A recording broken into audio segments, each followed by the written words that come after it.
Bonjour, bienvenue dans Femmes et Pouvoir, l'émission des femmes qui savent lier pouvoir et féminité. Nous sommes aujourd'hui au sommet mondial des femmes de l'industrie manufacturière où j'ai le grand plaisir d'accueillir Olga Yenou qui vient de la Côte d'Ivoire et qui est transformatrice du cacao. Donc, je l'ai taquinée en lui disant que c'était un produit qui rapportait beaucoup d'argent, donc vous comprenez pourquoi est-ce que c'est une femme de pouvoir. Donc, Olga Yenou, bonjour et merci d'être avec nous aujourd'hui. Que signifie pour vous le mot pouvoir? Alors, dans mon entendement, le mot pouvoir a une connotation négative parce que le pouvoir, pour moi, c'est obtenir des gens ce qu'on veut contre leur volonté. Et ça, on peut l'utiliser, ça sert à faire avancer la tâche. Mais quand on est un leader, la question à se poser, c'est pourquoi est-ce qu'on l'utilise en permanence? Parce qu'à l'utiliser en permanence, à un moment donné, on va saper la relation et ça ne va plus avancer. Alors, je préfère utiliser le mot couramment utilisé, qui est le leadership, qui est l'autorité. C'est comment est-ce que j'arrive à obtenir des personnes ce que je veux et de faire en sorte qu'elles soient d'accord avec ce que je veux. Donc voilà pour moi le pouvoir, comment je le définis, et j'utiliserai plutôt le mot autorité plutôt que pouvoir. Est-ce que cette autorité, vous l'utilisez de la même façon dans votre espace personnel que professionnel? Alors, je l'utilise exactement de la même façon parce que si je change de façon d'utiliser, il y a un camp que je suis en train de tromper et je suis une seule et même personne et pour moi, je n'envisage pas d'avoir deux personnalités différentes. Que je sois à la maison, que ce soit avec mes enfants, que ce soit avec mon conjoint, que ce soit avec mes collaborateurs, j'utilise exactement la même chose, la même manière de faire et la même manière d'obtenir ce que je veux. Ce que femme veut, Dieu veut. Est-ce que vous diriez qu'il y a une différence dans l'exercice du pouvoir ou de l'autorité selon si on est un homme ou une femme? Alors, la différence va venir d'une chose fondamentale qui est pour moi une question de mentalité. À partir du moment où on met tout le monde sur le même pied d'égalité, où on ne voit pas de différence entre les personnes, alors on exerce le pouvoir de la même façon qu'on soit un homme ou qu'on soit une femme. Voilà. On entend souvent dire que les femmes qui ont du pouvoir, qu'elles ont dû sacrifier quelque chose. Qu'en pensez-vous? Alors, quand on utilise le pouvoir ou l'autorité, c'est qu'on veut changer quelque chose. On veut être un acteur du changement. On ne peut pas changer les choses en restant quelqu'un de complètement normal. Il faut sacrifier quelque chose. Il faut passer plus de temps. Il faut s'investir dans soi-même. Il faut étudier beaucoup plus. Il faut donner aux autres. Il faut se sacrifier pour quelqu'un. Donc, on sacrifie toujours quelque chose.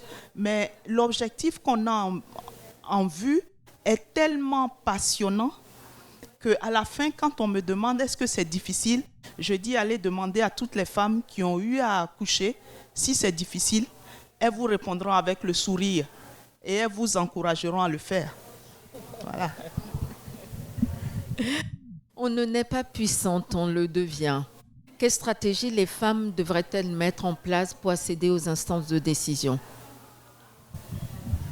On le devient exactement parce que ça demande à apprendre, par exemple, la patience, à apprendre la bonté, passer du temps avec les gens, donner son temps, parce que le temps, c'est le bien le plus précieux qu'on a. Si je passe du temps à écouter quelqu'un, je viens de donner à cette personne quelque chose de très important. Les autres éléments de cette autorité-là, c'est s'engager, être exemplaire, et tout ça, bien heureusement, et ça c'est une bonne nouvelle, ça s'apprend. Et comme ça s'apprend, je me dis tout le monde peut le faire. Homme ou femme, tout le monde peut le faire. Et c'est la bonne nouvelle, ma foi. Est-ce que vous avez l'occasion de partager votre expérience de l'exercice du pouvoir ou de l'autorité avec d'autres femmes qui sont dans le même domaine que vous? Alors, j'ai eu la chance de faire une école d'ingénieur. Il y avait très peu de femmes et les quelques femmes qui y étaient sont restées des amies, des sœurs pour la vie et on échange tout le temps. Et je peux vous dire qu'au fur et à mesure qu'on échange, on voit de moins en moins de différence entre nous, entre notre exercice du pouvoir et l'exercice du pouvoir des hommes. J'échange aussi beaucoup avec mes enfants, filles et garçons, de la même façon. Et ce qu'on va leur laisser, c'est le fait de dire ne méprisez personne. Alors les gens vous suivront. Voilà. Quelle action les organisations ou les institutions devraient mettre en place pour encore plus faciliter la session des femmes dans les instances de décision ou pour faciliter la tâche? Ma foi, il faut déjà mettre en avant celles qui y sont, les quelques-unes, les quelques rares femmes qui sont à ces niveaux-là. Il faut les mettre en avant, il faut parler d'elles. Moi, je suis là où je suis aujourd'hui parce que j'ai eu des modèles. Ma tante paternelle, la petite sœur de mon père, a été la première femme, elle est la première femme ingénieure d'Afrique de l'Ouest. Et ce modèle-là m'a servi.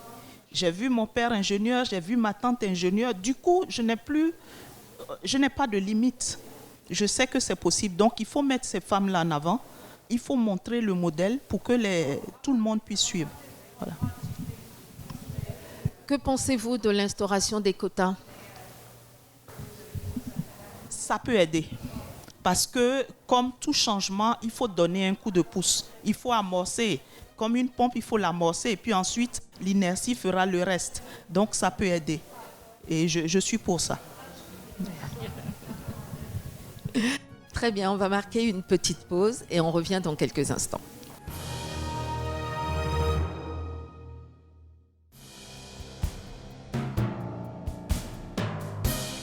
Nous sommes de retour avec Olga Yenou où nous parlions de l'instauration des quotas et comment est-ce que ça pourrait aider, en tout cas les femmes encore plus à céder aux instants de décision. Olga Yenou, quelle est votre phrase, votre devise qui illustre le plus vos propos, vos engagements? Alors, j'ai emprunté cette phrase-là de feu Dr Miles Monroe qui est que l'arbre ne mange pas de ses fruits. J'exerce le pouvoir ou j'exerce l'autorité, mais avant de l'exercer, je m'appuie sur mes talents. Je m'appuie sur mes talents pour obtenir des résultats, je vais dire, très importants. Très, très importants et pour attirer plus de personnes. Et en exerçant mes talents, j'espère donner quelque chose aux autres. Et donc, si je porte des fruits, je suis consciente que ces fruits-là, ce n'est pas moi qui vais les manger, c'est d'autres personnes. Donc, la phrase que j'aime beaucoup, c'est « l'arbre ne mange pas son fruit ». Est-ce que vous avez un coup de gueule, quelque chose qui vous énerve vraiment dans cette société ou dans le cadre professionnel que vous aimeriez voir changer, ou un coup de cœur, quelque chose qui vous touche vraiment, que vous aimeriez encourager? Alors, quelque chose qui m'a beaucoup énervée, et vous savez, les changements viennent de la colère. Quand on a de la colère pour quelque chose, on peut passer du temps à en parler, à se plaindre. Et cette chose-là, c'est que mon pays est le premier pays producteur du cacao et peut-être le dernier à en consommer. Et pour avoir exercé dans ce milieu de transformation, quand j'ai découvert ce que c'est que vraiment le cacao, ma colère a été de dire, il faut que je change ça. Est-ce que moi seul je vais changer? Non. Mais si je le fais, et j'en suis consciente, tout ce que je fais, j'essaie de faire des choses, je dirais entre guillemets, étranges, que d'autres n'ont pas encore fait. Et je le fais à dessein, parce que si je le fais, d'autres le feront. De faire en sorte de transformer ce cacao-là, pour que ce ne soit pas seulement qu'une friandise, mais un produit qui est bon pour la santé, qui est une aide à la nutrition dans ce pays-là qui le transforme et dans les pays autour. Et ça, c'est, je veux dire, ma passion vient de cette colère-là. Et quand je me réveille tout le matin, c'est pour que ça change. Ouais. Donc, c'est aussi votre coup de cœur, alors. Si vous étiez un homme ou une femme d'État, lequel ou laquelle seriez-vous? Et pourquoi? Ma réponse va être simple parce que je pense que je ne serai jamais un chef d'État. Parce que je pense qu'ils ont un métier très difficile, beaucoup difficile. C'est vrai que ce sont des hommes de pouvoir, mais l'utilisation du pouvoir est des fois très dangereuse. Et non, je ne veux pas m'identifier à un chef d'État. Et alors, est-ce que si vous étiez un animal, lequel seriez-vous? Est-ce que ça, c'est envisageable? Oui, je pense que ce serait la fourmi. Parce que elle peut rentrer partout. Elle est petite, mais elle peut changer beaucoup de choses aussi. Elle est agile. Voilà. En préparant cette rencontre, Olga, on vous a demandé de venir avec un objet, une photo, quelque chose qui pour vous symbolise le pouvoir et la féminité, ou le pouvoir tout court, ou la féminité tout court. Qu'est-ce que vous nous avez apporté? Alors, je vous ai apporté ce stick de cacao. C'est 5 grammes de cacao de Côte d'Ivoire et c'est 5 grammes de cacao à 100%. Dans ce petit stick, je cumule plusieurs choses qui ont de la valeur pour moi. Le fait que le cacao devienne accessible à toutes les bourses, parce que ce stick-là, chez moi, il coûte 50 francs CFA. L'accessibilité. Tout le monde peut acheter ça tous les jours. Ensuite, dans ce stick, il y a de la santé. Aujourd'hui, tout le monde sait ce que le cacao peut apporter. J'ai éloigné de ce stick-là le sucre, le gras. Et donc, avec cette petite chose-là, je veux avoir un impact sur la nutrition. Et je veux changer le visage quand même de ce produit-là, qui n'est pas seulement un produit de rente, mais qui va devenir aussi un produit incontournable. On a l'habitude de dire chez nous que ce n'est pas notre culture le cacao, ce n'est pas notre culture le chocolat. Mais et alors?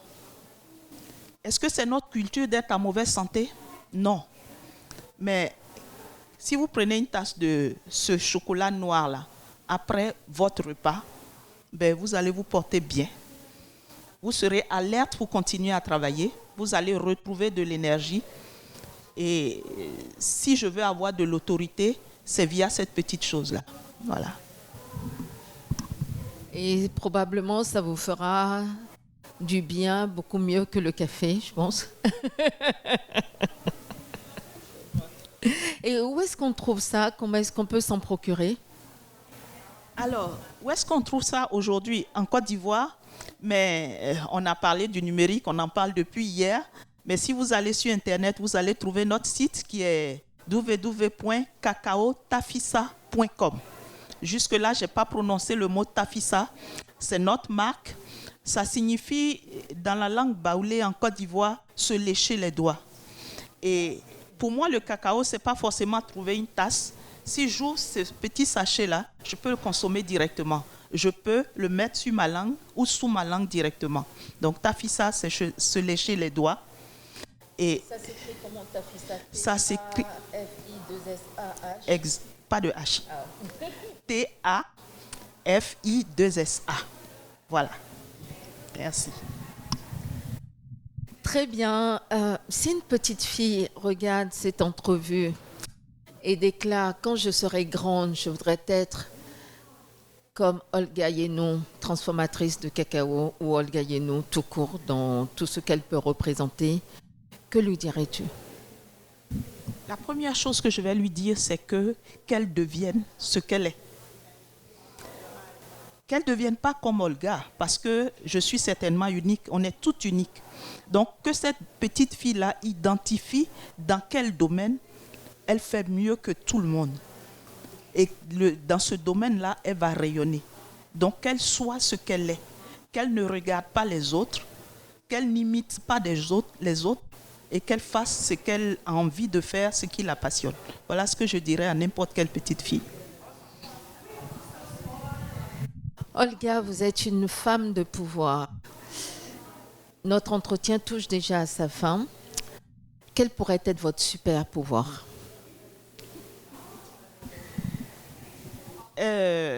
Déjà, le respect.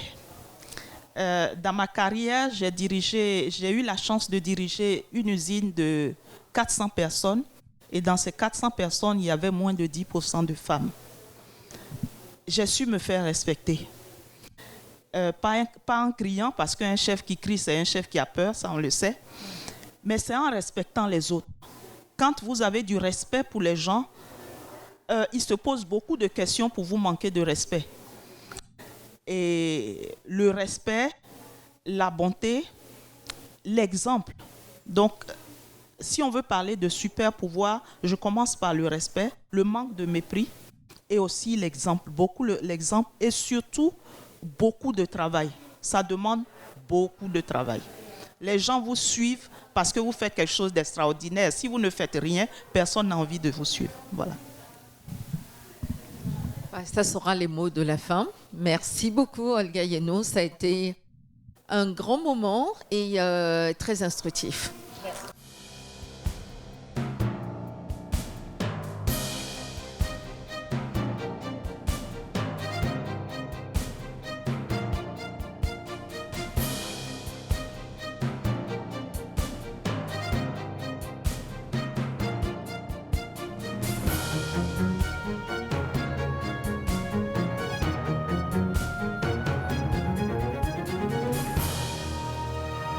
Donc ces grands donneurs d'ordre ayant réalisé leur mutation 4.0, nous avons mobilisé nos PME à leur dire voilà, soit nous allons ensemble vers la digitalisation de vos outils, de vos process, et vous pourrez répondre aux appels d'offres des grands donneurs d'ordre, c'est-à-dire garder vos clients, ou alors demain, un certain nombre d'entreprises vont tout simplement s'arrêter parce que même si elles sont compétitives, elles ne pourront même pas répondre aux appels d'offres.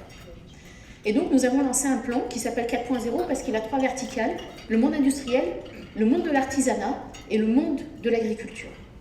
Et nous leur proposons la même chose. Toutes ces entreprises sont financées par notre collectivité pour qu'elles engagent un diagnostic à 360 degrés sur où est-ce qu'elles sont et quel est le chemin à accomplir pour arriver à devenir une entreprise 4.0.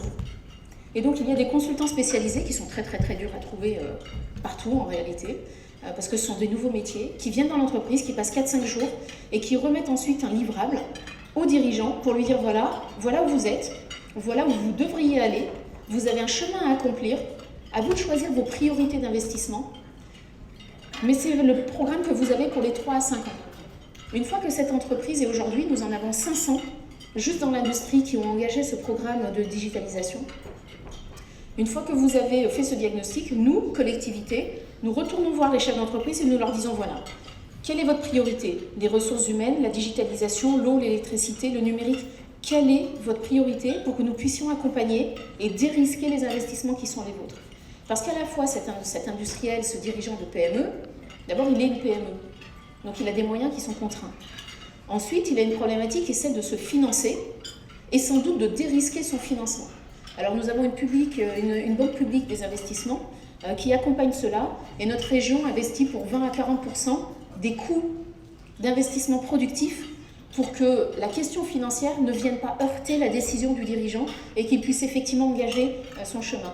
Ce qui est intéressant à noter, c'est que parmi les 500 qui aujourd'hui ont engagé leur programme, on a noté, parce que maintenant on a un petit peu de recul, qu'il leur faut entre 9 et 18 mois pour prendre leur décision.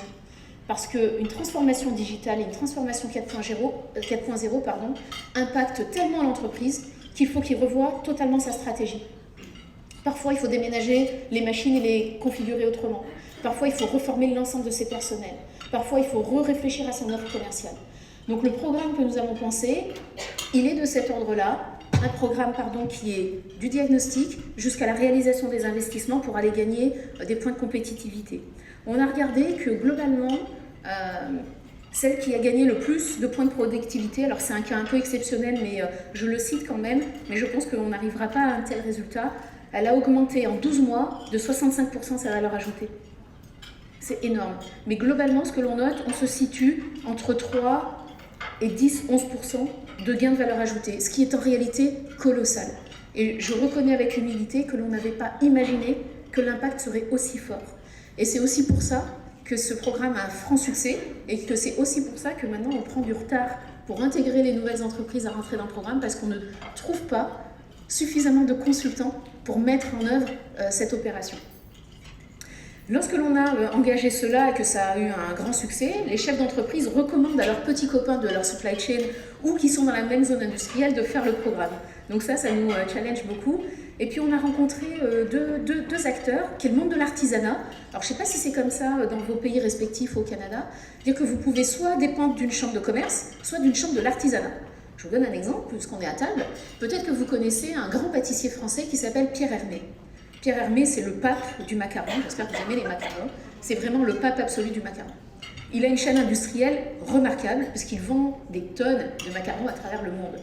Et bien pour autant, ce n'est pas une industrie, ça relève de l'artisanat, parce que c'est les métiers de bouche.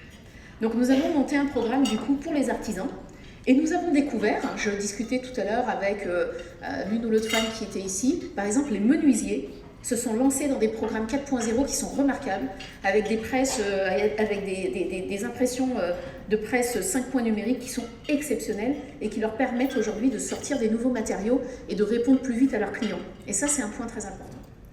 Et puis, petite découverte, petite surprise pour moi, parce que comme ma région est très grande et que je la visite beaucoup, je rencontre beaucoup d'agriculteurs. Et les agriculteurs m'ont dit, mais vous êtes fort sympathiques, vous pensez aux industriels, mais nous les agriculteurs, on ne veut pas toujours être traités par l'agriculture. Vous savez qu'en Europe, il y a quelque chose qui s'appelle la PAC, la politique agricole commune, et ils disent, mais nous, on voudrait aujourd'hui devenir des industriels.